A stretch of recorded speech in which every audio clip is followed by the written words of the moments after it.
All right, you guys. Today we're going to do a review of the Viltrox 15 millimeter 1 point. Yeah. Hey, the lens didn't come in today. Oh, really? Yeah. No. Well, now what am I supposed to do? I don't know. You could always answer that pile of questions on your desk. I guess so. Just a thought. So sue me. God damn.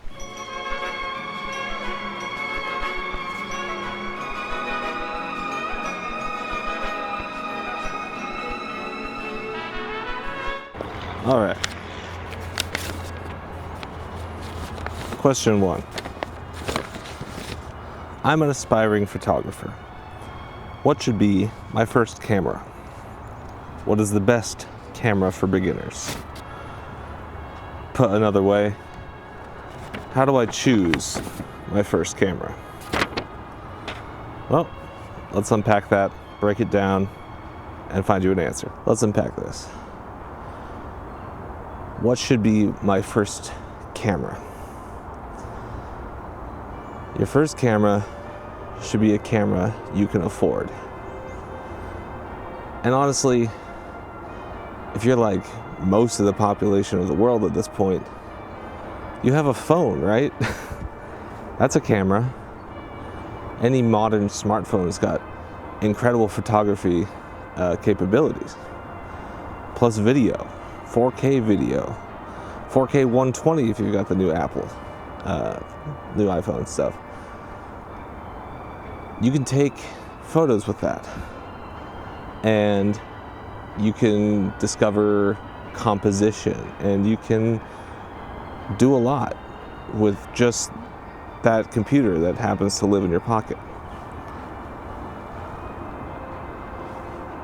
So you already have your first camera. If you're looking for a specific thing, trying to do, you want a specific device, you don't want to look at your phone as much, that could be a different question, and the answer could be different as well. But again, it's the camera you can afford. Like, there's a huge number of simple point and shoots that you could probably get for under $100, under $50. But the thing about those cameras is that that's it. You have a point and shoot, you can't upgrade it. You can maybe do some modifications to it. It's going to do all the work for you for the most part.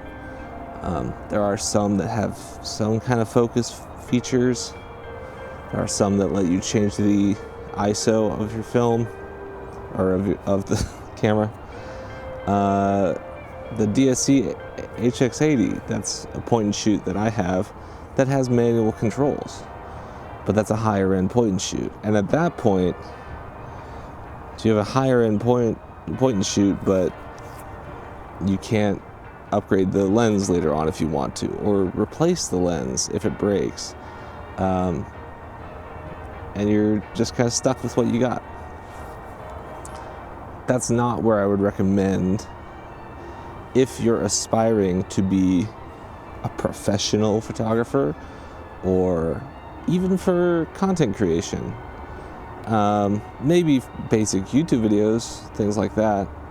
But if you want to, again, upgrade your game a little bit, and you're looking to expand, and you want this to be kind of a long-term hobby, moving down the road, that doesn't seem to me like a good starting place. It's not a good foundation to set for yourself. So that's your first question. What are you trying to do with your photography? Because if you want to do just like YouTube videos, Instagram snapshots, a point and shoot that does 1080p or even 4K video does exist, and that might be the option for you. But if you want to get into real professional work and not I don't want to I don't want to use that term too loosely, because professional work can mean a lot. And there are artists who use toy cameras or point and shoot film cameras, things like that, to do excellent work. So don't get me wrong, you can be paid to do your art. The point isn't the tool. The camera is just the brain.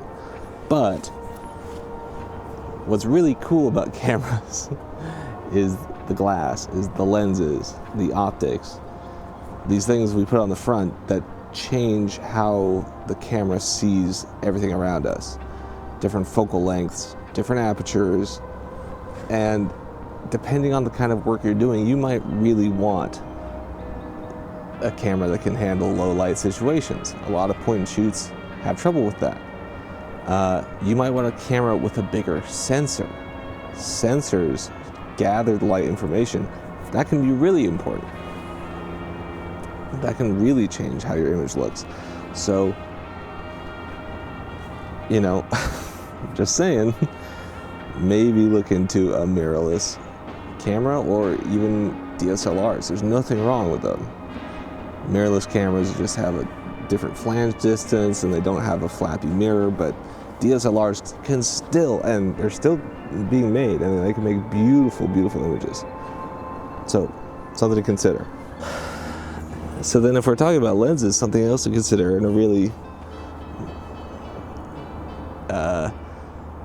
foundational decision, is what kind of camera to get.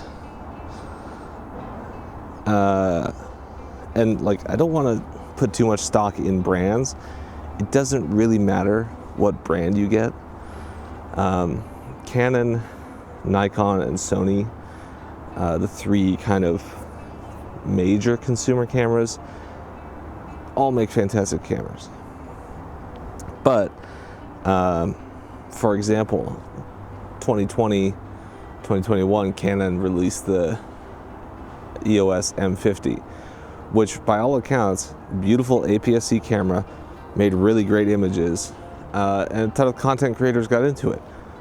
Then they released a Mark II, and then they just stopped making it. So they don't make lenses in that mount anymore.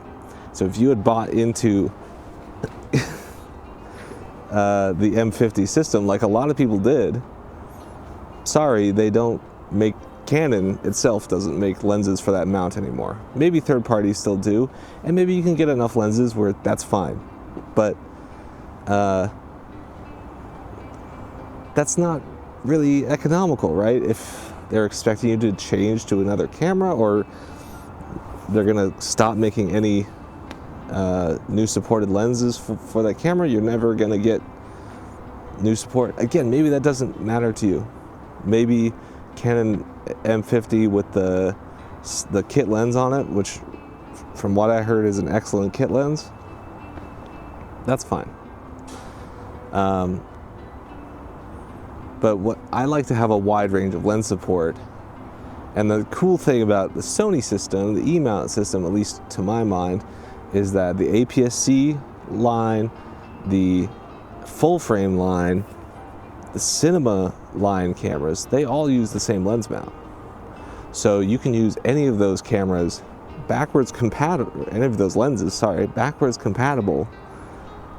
I think back to the NEX4, which is like their first mirrorless camera. They all use the same lens mount. So, and that's going back almost 20 years. So, something to think about. Like I've mentioned before, my full frame camera is 11 years old. This camera is 9 years old. I like Sony cameras because they retain their value.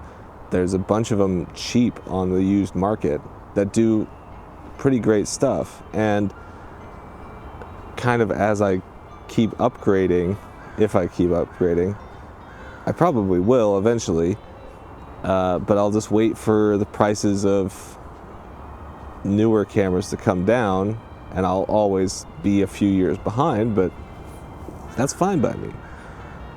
This camera does 4K 30, it's only 8-bit. I make YouTube videos, I don't care. So yeah, I mean, there's some niche camera brands, of course. Leica, I say niche. Leica just makes really excellent cameras that are very expensive. If you wanted to go out and buy a brand new Leica and you had that kind of catch, go for it. But then also, why are you asking me? Just buy whatever camera you want, because clearly you're Bill Gates or something. You know, Sony cameras are significantly cheaper. In fact, this camera is about the 10th of the price of a Leica. And it's a workhorse. It does what I need it to. Certain camera brands are said to be good or better at different things. Some people hate Sony color science. Some people love Canon color science. Some people love Sony's autofocus. Some people hate Canon's autofocus until their newest cameras, which apparently are the best autofocus. If you're chasing after certain features, you're always going to be missing something. You're always going to be wanting the next camera.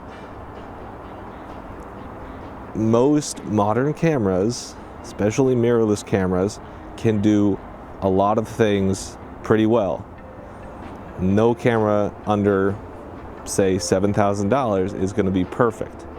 I bet there's even things about Leica cameras that I wouldn't like, or that are not perfect. That's just the nature of things. Like, we can't be chasing perfection in our tools. You know, you can always get better tools.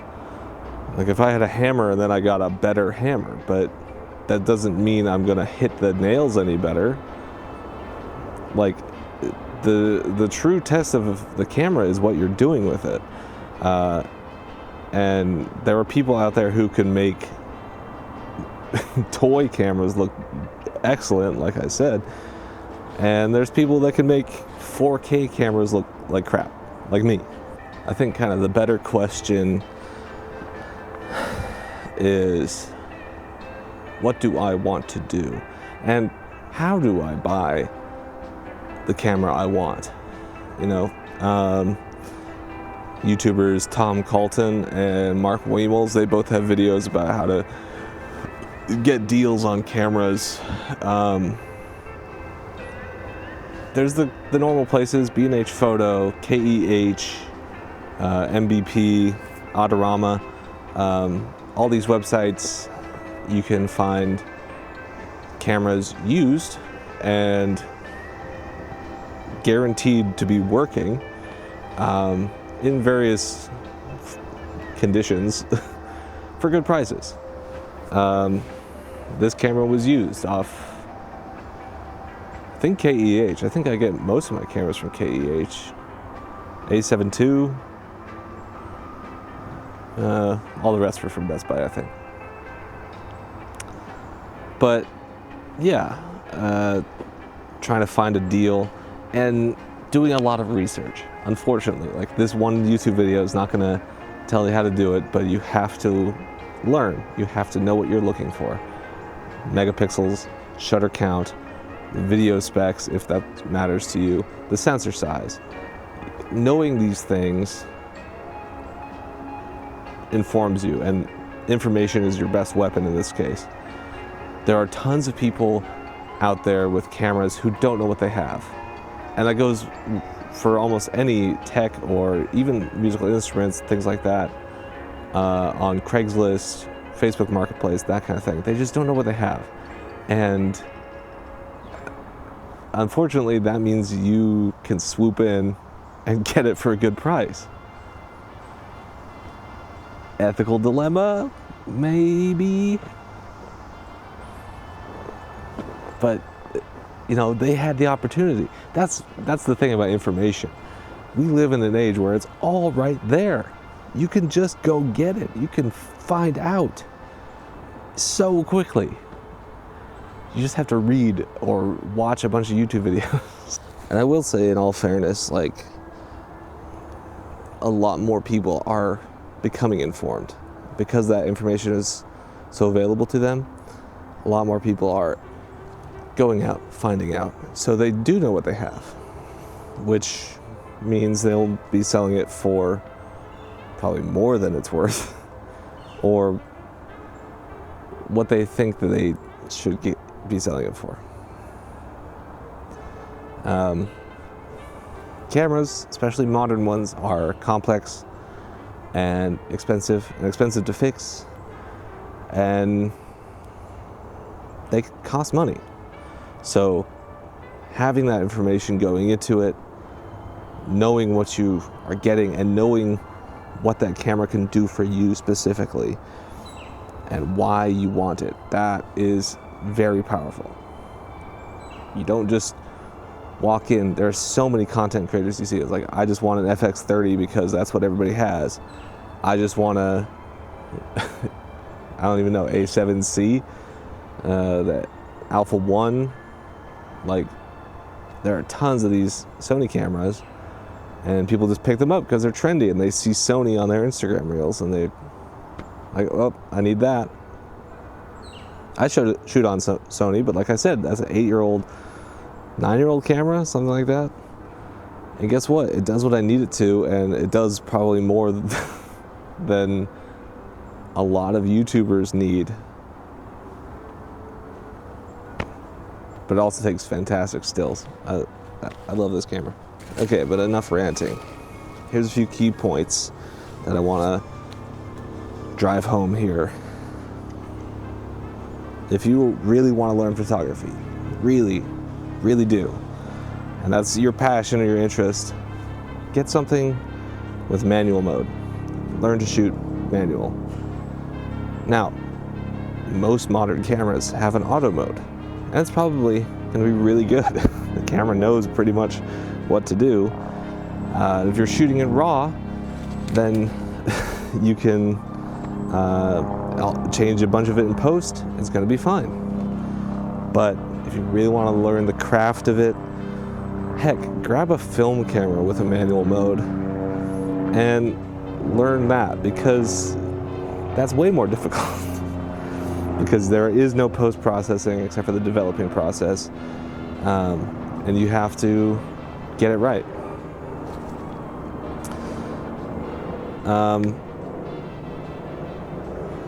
Like I said, try and buy into a lens family or a lens mount that has a good amount of lenses to begin with, or has good support continuing. Like I said, with the Canon EOS M or EF-M mount, they don't make that anymore. At least Canon doesn't. They don't make any new cameras for it, so if your camera breaks, what are you going to do with those lenses? And Canon isn't making new lenses for it. You might still be able to get some third-party new ones. And why do I say that? Look, even the most inspired, talented photographer, you're going to run out of inspiration. You're going to want to change your focal lengths just to break out of that thing. You know, we'll talk about buying lenses in another video, but a camera, those come and go. Eventually they will break, they will die. And if you have a new camera that fits all your old lenses, you're going to be a lot happier than having to buy a new camera, all new lenses, or an adapter to adapt all your lenses. That's just from my perspective. So that's pretty much all the advice I can give you. Buy the camera you can afford. Don't buy a $2,000 camera and then realize you hate it. Get something cheap or used and learn, and then expand. If you can think ahead a little bit, buy something used and then have an entry point into a lens library that will last you your whole career, great. Good idea. I don't want to push too hard on that because there are manual lenses being made for Sony E-mount or other modern mounts that will last a long time. So don't worry about it. But if you can think that way and it works for you, good on you. If you really want to learn photography, get a camera that has a manual mode. Learn the exposure triangle, aperture, ISO, and shutter speed. And then, you know, that will last you in good stead. You can take that forward. You know, if you don't care about it, buy a point and shoot. Just get something, anything. There's tons of them out there. And older cameras with 12 megapixels, that's about all the resolution you're going to need going forward, unless you're planning on doing huge prints, and even then you don't really need huge resolution. So an older point and shoot from about 10 to 15 years ago. Why not? If you want to try your hand at film, there's film point and shoots out there. There's the whole camp snap, disposable digital camera, and there's no screen on the back. It makes you focus. Okay, if you want to do that, go for it. But you could also just shoot film for probably roughly the same price, or get a decent used DSLR for not that much more. And that's the other thing. When shopping used, look at DSLRs. Yes, mirrorlesses are trendy and everybody wants one, but that doesn't mean they're better cameras. They don't take better images than a DSLR ever did. There are some fantastic DSLRs you can still get out there, from Canon, from Nikon. Pentax makes DSLRs, and from what I hear, they're great. So consider that. eBay, Craigslist, Facebook Marketplace, KEH, MBP, Adorama. I'm sure there's some other websites I'm missing, but deals are out there. Used cameras are out there. As people keep upgrading, those previous generation models have to go somewhere. And let me just reiterate this again, to be clear. If you are a new photographer, if you're an aspiring photographer, you do not need the fanciest, newest features. You do not need, 100 megapixels of resolution. You don't need this giant Hasselblad. You don't need a Leica. Just get something that works and takes a picture, even if that's your phone, and discover if you like it. Discover if you like the craft of making a picture. Ugh, I hate that term. Ugh.